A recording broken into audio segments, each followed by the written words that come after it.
Details చూస్తే ఆరావళి పర్వతాల్లో mining పై supreme court కీలక ఆదేశాలు జారీ చేసింది. గతంలో ఇచ్చిన ఉత్తర్వుల్ని నిలిపివేస్తూ మధ్యంతర ఉత్తర్వులు జారీ చేసింది. అంతేకాకుండా ఈ కేసులో అమికస్ క్యూరీని నియమించింది. పర్యావరణ కార్యదర్శి నేతృత్వంలో ఉన్నత స్థాయి కమిటీ ఏర్పాటుకు ఆదేశించింది.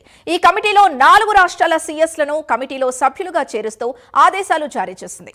ఆరావళి పర్వతాలపై క్షుణ్ణంగా అధ్యయనం చేయాలని, పర్యావరణానికి ముప్పు రాకుండా ఉండే విధంగా చర్యలు తీసుకోవాలని సుప్రీంకోర్టు ఆదేశించింది. ఇదే విషయానికి సంబంధించి పూర్తి డీటెయిల్స్ మా నేషనల్ బ్యూరో చీఫ్ కళ అందిస్తారు. కళ. సింధు, దాదాపు మనకు ఆరావళి పర్వతాలకు సంబంధించినటువంటిది 4 రాష్ట్రాల్లో, అటు గుజరాత్, హర్యానా, రాజస్థాన్, ఢిల్లీ, ఈ 4 రాష్ట్రాలకు సంబంధించినటువంటిది చాలా కీలకమైనటువంటిది. దాదాపు మనకు ఆరావళి పర్వతాలకు సంబంధించినటువంటిది దాదాపు నవంబర్ 20వ తేదీన సుప్రీంకోర్టు ఇచ్చినటువంటి ఆదేశాలతో దీనికి సంబంధించినటువంటి దేశవ్యాప్తంగా నిరసనలు ఒక్కసారిగా ఈ 4 రాష్ట్రాల్లో నిరసనలు, పర్యావరణ వేత్తలకు సంబంధించినటువంటి నిపుణులు చాలా మంది కూడా, అటు ప్రతిపక్షాలు కూడా నిరసనలు తెలియజేస్తూ దీనికి సంబంధించినటువంటి అరావళి ఏదైతే మైనింగ్ దోపిడీ జరుగుతుందో దీన్ని అరికట్టాలి, అరావళి సేవ్ అంటూ కూడా నినాదాలతో హోరెత్తినటువంటి వారం రోజుల పాటు జరుగుతున్నటువంటి దీనికి ఒక్కసారిగా ఈరోజు సుప్రీంకోర్టు ఇచ్చినటువంటి ఏదైతే నవంబర్ 20వ తేదీన సుప్రీంకోర్టు ఇచ్చినటువంటి ఆదేశాల నిలుపుదల చేస్తూ దీనికి సంబంధించినటువంటి ఒక ప్రత్యేకమైనటువంటి కమిటీని 4 రాష్ట్రాలకు సంబంధించినటువంటి సీఎంలతో కూడినటువంటి ప్రత్యేక కమిటీని ఏర్పాటు చేస్తూ జనవరి 21వ తేదీ వరకు కూడా ఎటువంటి మైనింగ్లు జరపరాదంటూ కూడా ఈరోజు సుప్రీంకోర్టు చాలా కీలకమైనటువంటి ఆదేశాలు ఇచ్చింది.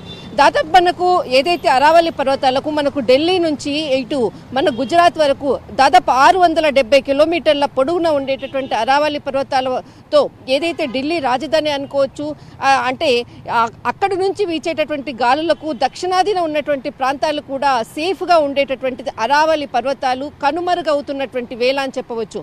దాదాపు మనకు 2010లో ఏదైతే ఫారెస్ట్ ఇన్వెస్టిగేషన్ చేసినటువంటి సర్వేలో దాదాపు 12,000 పైగా ఉన్నటువంటి అరావళి కొండలు ఇప్పుడు కేవలము దాదాపు 100 మాత్రమే 100 మీటర్స్కి ఎత్తుగా ఉండేటటువంటిది.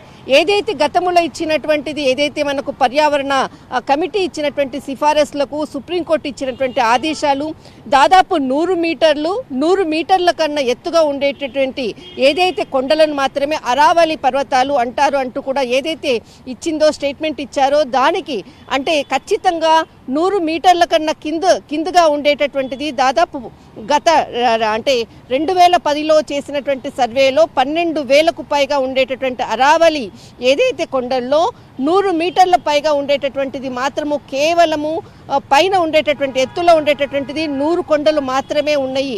8% మాత్రమే దీనికి ఎత్తుగా ఉండేటువంటి మిగతా అంతా కూడా చాలా తక్కువలో ఉన్నటువంటి కొండలను వాటిని అరావళి పర్వతాలు అనరాదు అంటూ ఏదైతే ఇక్కడ సుప్రీంకోర్టు ఆదేశాలు అనుకోవచ్చు, ఏదైతే ఇక్కడ పర్యావరణకు సంబంధించినటువంటి సిఫారసు కమిటీ చేసినటువంటి విజ్ఞప్తులు అనుకోవచ్చు, దీనిని ఒక్కసారిగా కూడా సుప్రీంకోర్టు ఇచ్చినటువంటి ధర్మాసనం తీర్పుని నిలుపుదల చేస్తూ ఈరోజు ఆదేశాలు జారీ చేసింది.